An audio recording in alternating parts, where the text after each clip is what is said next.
Every Who down in Whoville liked Christmas a lot, but the Grinch, who lived just north of Whoville, did not. The Grinch hated Christmas, the whole Christmas season. Now please don't ask why. No one quite knows the reason.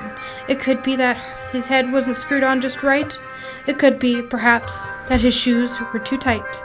But I think that the most likely reason of all may have been that his heart was 2 sizes too small.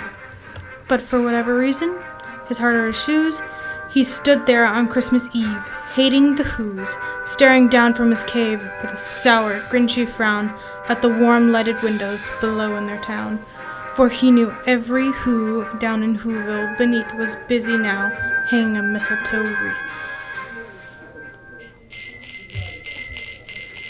And they're hanging their stockings. He snarled with a sneer. Tomorrow is Christmas. It's practically here. Then he growled, with his Grinch fingers nervously drumming. I must find some way to stop Christmas from coming. For tomorrow, he knew, all the Who girls and boys would wake bright and early. They'd rush for their toys. And then, oh, the noise. Noise, noise, noise. That's the one thing he hated. The noise, noise, noise. Then the Whos, young and old, would sit down to a feast. And they'd feast, and they'd feast, and they'd feast, feast, feast, feast. They would feast on Who pudding and rare Who roast beast, which was something the Grinch couldn't stand in the least. And then they'd do something he liked least of all. Every Who down in Whoville, the tall and the small, would stand close together with Christmas bells ringing. They'd stand hand in hand, and the Whos would start singing. They'd sing. And they'd sing, and they'd sing, sing, sing, sing. And the more the Grinch thought of this Who Christmas sing, the more the Grinch thought. I must stop this whole thing. Why, for 53 years I've put up with it now. I must stop this Christmas from coming. But how? Then he got an idea. An awful idea. The Grinch got a wonderful, awful idea. I know just what to do. The Grinch laughed in his throat. And he made a quick Santa Claus hat and coat. And he chuckled and clucked. What a great Grinchy trick. With this coat and this hat, I look just like Saint Nick.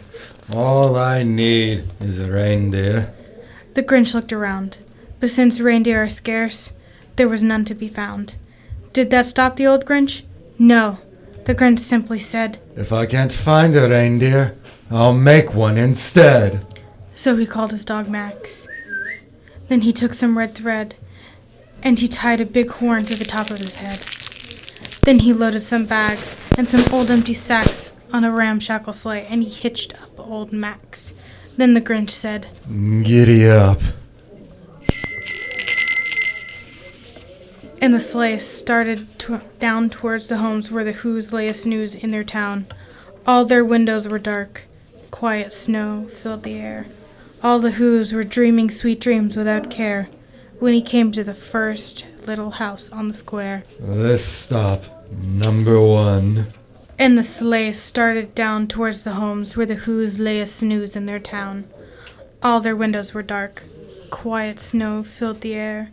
All the Whos were all dreaming sweet dreams without care when he came to the first little house on the square. This stop, number 1.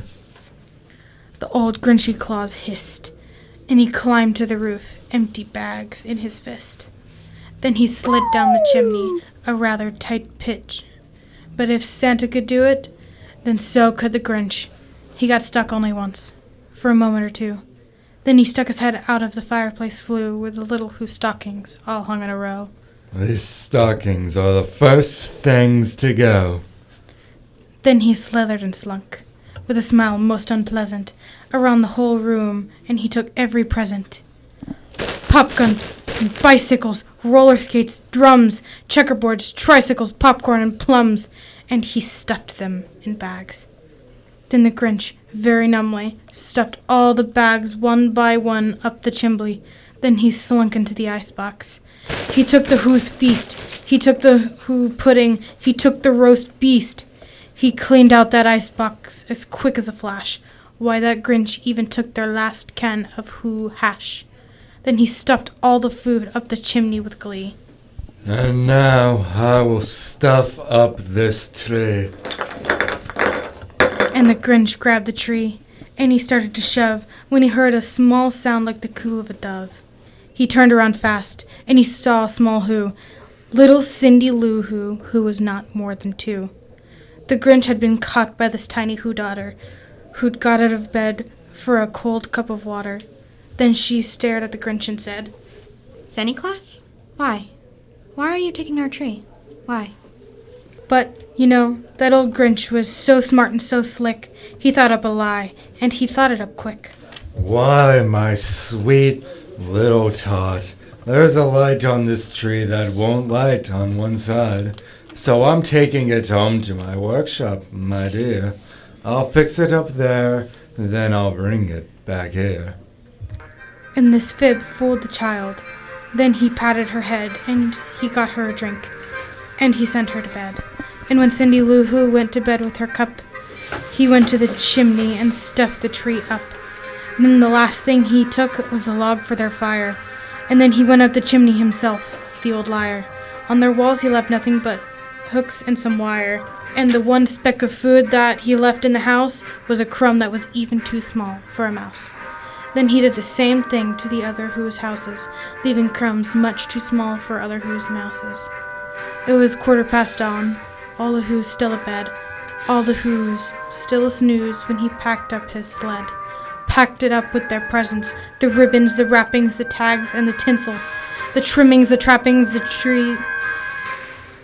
It was 15:15 dawn, all the Who's still abed, all the Who's still a snooze when he packed up his sled.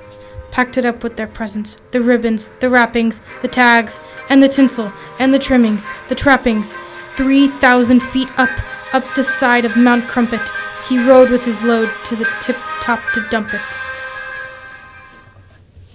Boo-poo to the Who's. They're finding out now that no Christmas is coming. They're just waking up. I know just what they'll do. Their mouths will hang open a minute or two. Then the Who's down in Whoville will all cry, boo-hoo. That's a noise that I simply must hear. So he paused, and the Grinch put his hand to his ear, and he did hear a sound rising over the snow. It started in low, then it started to grow, but the sound wasn't sad. Why, the sound was merry. It couldn't be so, but it was merry. Fairy. He stared down at Whoville. The Grinch popped his eyes. Then he shook. What he saw was a shocking surprise. Every Who down in Whoville, the tall and the small, was singing, without any presents at all. He hadn't stopped Christmas from coming. It came. Somehow or the other, it came just the same. And the Grinch, with his Grinch feet ice cold in the snow, stood puzzling and puzzling. How could it be so? It came without ribbons. It came without tags. It came without packages, boxes, or bags. And he puzzled 3 hours, till his puzzler was sore. Then the Grinch thought of something he hadn't before. Maybe Christmas doesn't come from the store. Maybe Christmas perhaps means a little bit more. And what happened then? Well, in Whoville, they say that the Grinch's small heart grew 3 sizes that day. And the minute his heart didn't feel quite so tight, he whizzed with his load through the bright morning light, and he brought back the toys and the food for the feast, and he himself, the Grinch, carved the roast beast.